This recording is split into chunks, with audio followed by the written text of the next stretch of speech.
Section 10 is the short final part of this module.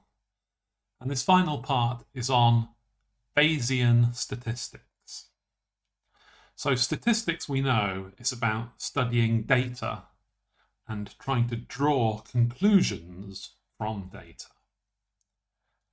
Bayesian statistics is one particular way of doing statistics. Bayesian statistics is based on the following idea, that we start with some prior belief about what is true. For example, this might be through past experience, through reading scientific literature, through just things that we guess, through the opinions of experts. But for whatever reason, we start with some prior belief for what is true. Then we collect some data, we do some experiments, we make some measurements, and we collect some data.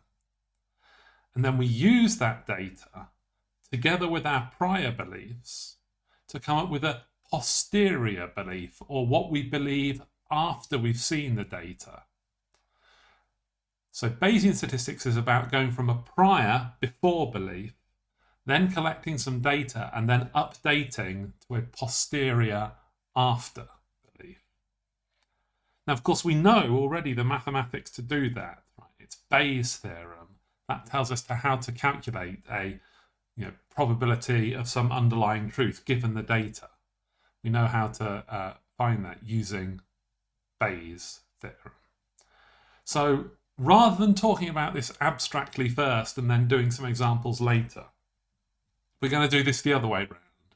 We're going to do an example first and then try to abstract out the ideas that we've seen in that example. So we're going to start with a simple example of a coin where we don't know whether or not it's fake. So here's the example here. A joke shop sells 3 types of coins. Normal fair coins, so that's 50-50 heads or tails. Coins that are biased towards heads, which land heads with probability 0.8.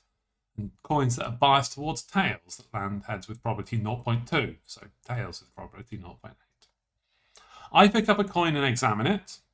And since this coin looks mostly like a normal coin to me, I think there's a 60% chance it's a normal fair coin. But I do think there's a 20% chance it's biased either way. So that's my prior belief from the evidence of looking at the coin. But then I decide to collect some data. And the data I'm going to collect is I'm going to toss the coin 4 times. And the result I get here is heads, heads, tails, heads. So I've got 3 heads and 1 tail in the order heads, heads, tails, heads. So the question is, how should I update my belief of whether this coin is one of the biased coins or the fair coin?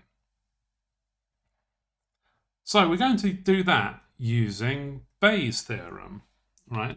Let's look, for example, at the probability that it's a fair coin given our prior beliefs and the data we've seen. So the probability that it's a fair coin given the data we've seen, which is that we saw heads, heads, tails, heads. Well, we can use Bayes' theorem here, right? It's probability it was fair times the probability of getting heads, heads, tails, heads given that it was fair divided by the probability of getting heads, heads, tails, heads. Now, the probability that it's fair, we can get that for, well, that's our prior belief, right?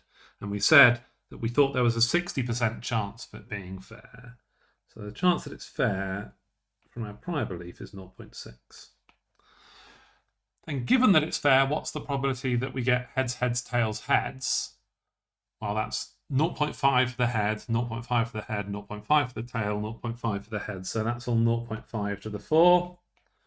And we'll come back to the heads, heads, tails, heads at the bottom later. I typed that into my calculator earlier. That's 0.038 over probability heads, heads, tails, heads. We can do the same for the probability that the coin is biased in one of the 2 directions. Right, the probability that it's heads biased, that is 0.8 probability of being heads, given the data we've seen, heads, heads, tails, heads. Well, as above, that's the probability it's heads biased. It's probability of heads, heads, tails, heads, given heads biased, over probability heads, heads, tails, heads. So we said the probability, before we started, we said the probability that it was heads biased was 0.2.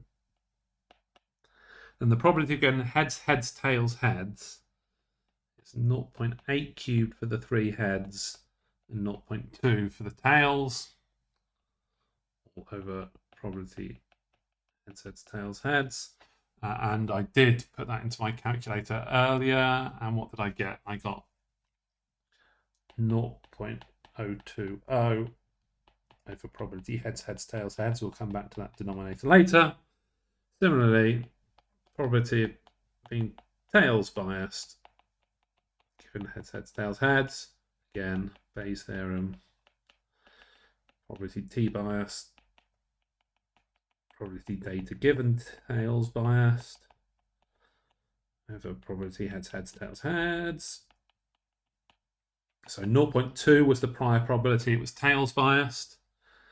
Probability of getting 1 head is 0.2, and the probability of getting 3 tails is, the probability of getting 3 heads is 0.2 cubed, and the probability of getting 1 tails is 0.8. Over probability heads, heads, tails, heads. I typed that into my calculator earlier and I got 0.001. Over probability heads, heads, tails, heads. Okay, so I've found the probabilities up to this common denominator, probability heads, heads, tails, heads. Now, if you remember what we did before, we could calculate this probability on the bottom, this probability heads, heads, tails, heads, using the law of total probability.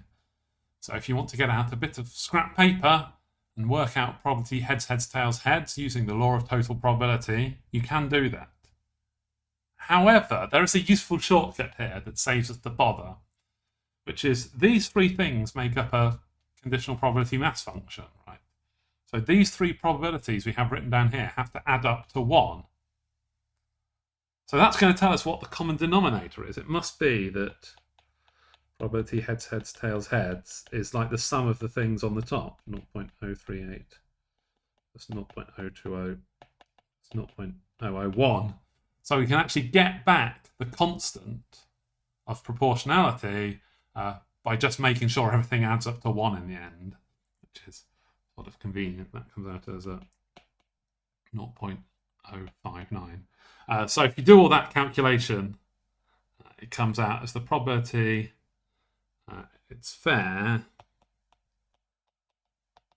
given heads, heads, tails, heads is 0.633.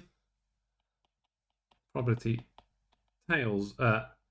heads biased given heads, heads, tails, heads comes out as 0.346. And the probability it's tails biased given the data comes out as 0.026. So that's that kind of posterior belief based on taking our prior belief. You can't see what I've written there. Based on starting with our prior belief and updating given the data. So we can compare that to what the prior belief was. If you'll remember, was we thought the probability, before we started, we thought the probability it was fair was 0.6. Probability that it was heads biased was 0.2, and we thought the probability it was tails biased was 0.2. So you can see that the probability that the coin is fair, once we collected our data, it went up a little bit, but it stayed roughly the same, about 0.6, went up a bit to 0.63. Probability that the coin is heads biased, so we've moved our prior up quite a bit there. We started thinking it was a 20% chance, but we've moved it up to a 35% chance. So we've really boosted the probability we put on the chance that this coin was heads biased. But if we look at tails bias, that probability has totally collapsed, right? We gave it a 20% chance before we started, but that's gone right down to 3%. So now after we've collected the data, we've updated ourselves, and we now think it's very unlikely it was tails biased. So that was an example of this using Bayes' theorem to update a prior belief to get a posterior belief. So the next thing we're going to do, and that will be in the next subsection, 10.2, is we're going to try and put that into a more general framework and think more generally about what we've done there.